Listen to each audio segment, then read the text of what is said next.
As he was looking at these, someone made the report. Another Holy Father has arrived. The various demon magistrates went quickly to look and were terror-stricken, one and all 6 to 4. The Immortal Master asked, "Did a so-called great sage, equal to heaven, come here?" "We haven't seen any great sage," said the demon magistrates. "But another Holy Father is in there, examining the offerings." The Immortal Master crashed through the door. Seeing him, the great sage revealed his true form and said, "There's no need for the little boy to strive anymore. Son is now the name of this temple." The Immortal Master lifted his divine lance of 3 points and 2 blades and struck, but the Monkey King with agile body was quick to move out of the way. He whipped out that embroidery needle of his, and with one wave caused it to take on the thickness of a rice bowl. Rushing forward, he engaged Erlang face to face.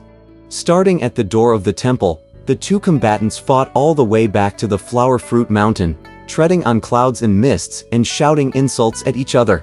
The 4 Devarajas and their followers were so startled by their appearance that they stood guard with even greater vigilance, while the Grand Marshals joined the Immortal Master to surround the handsome Monkey King. But we shall speak of them no more. We tell you instead about the Demon King Mahabali, who, having requested the Immortal Master and his 6 brothers to lead their troops to subdue the monster, returned to the region above to make his report.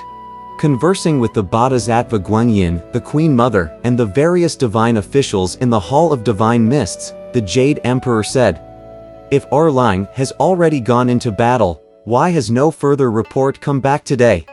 Folding her hands, Guanyin said, "Permit this humble cleric to invite your majesty and the Patriarch of Tao to go outside the South Heaven Gate, so that you may find out personally how things are faring." "That's a good suggestion," said the Jade Emperor. He at once sent for his imperial carriage and went with the Patriarch, Guanyin, the Queen Mother, and the various divine officials to the South Heaven Gate, where the cortege was met by celestial soldiers and guardians. They opened the gate and peered into the distance. There they saw cosmic nets on every side manned by celestial soldiers, Devaraja Li and Na-I in mid-air holding high the imp-reflecting mirror, and the Immortal Master and his brothers encircling the great sage in the middle and fighting fiercely. The Bodhisattva opened her mouth and addressed Laozi. "What do you think of Erlang, whom this humble cleric recommended? He is certainly powerful enough to have the great sage surrounded, if not yet captured. I shall now help him to achieve his victory and make certain that the enemy will be taken prisoner." "What weapon will the Bodhisattva use?" asked Laozi. "And how will you assist him?" "I shall throw down my immaculate vase that I use for holding my willow sprig," said the Bodhisattva. "When it hits that monkey, at least it will knock him over, even if it doesn't kill him. Erlang, the little sage, will then be able to capture him." "That vase of yours," said Laozi, "is made of porcelain. It's all right if it hits him on the head. But if it crashed on the iron rod instead, won't it be shattered? You had better not raise your hands. Let me help him win." The Bodhisattva said, "Do you have any weapon?" "I do, indeed," said Laozi. He rolled up his sleeve and took down from his left arm an armlet, saying, "This is a weapon made of red steel, brought into existence during my preparation of elixir, and fully charged with theurgical forces. It can be made to transform at will.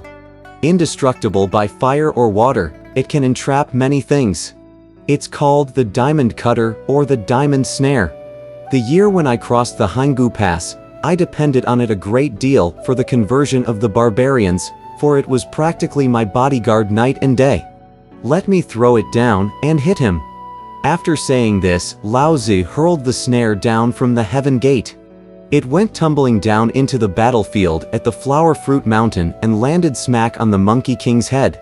The Monkey King was engaged in a bitter struggle with the 7 sages and was completely unaware of this weapon, which had dropped from the sky and hit him on the crown of his head. No longer able to stand on his feet, he toppled over. He managed to scramble up again and was about to flee, when the Holy Father Arlung's small hound dashed forward and bit him in the calf. He was pulled down for the second time and lay on the ground cursing. "You brute! Why don't you go and do your master in, instead of coming to bite old monkey?" Rolling over quickly, he tried to get up, but the 7 sages all pounced on him and pinned him down. They bound him with ropes and punctured his breastbone with a knife so that he could transform no further. Lao Tzu retrieved his diamond snare and requested the Jade Emperor to return to the Hall of Divine Mists with Guanyin, the Queen Mother, and the rest of the immortals. Down below, the 4 great Deva kings and Devaraja Li all retired their troops, broke camp, and went forward to congratulate Arlung, saying, "This is indeed a magnificent accomplishment by the little sage. This has been the great blessing of the heavenly Devas," said the little sage, "and the proper exercise of their divine authority. What have I accomplished?"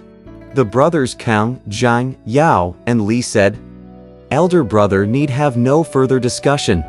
Let us take this fellow up to the Jade Emperor to see what will be done with him." "Worthy brothers," said the immortal master, "you may not have a personal audience with the Jade Emperor because you have not received any divine appointment. Let the celestial guardians take him into custody. I shall go with the Devaraja to the region above to make our report, while all of you make a thorough search of the mountain here. After you have cleaned it out, go back to the river of libations. When I have our deeds recorded and received our rewards, I shall return to celebrate with you." The 4 grand marshals and the 2 generals followed his bidding.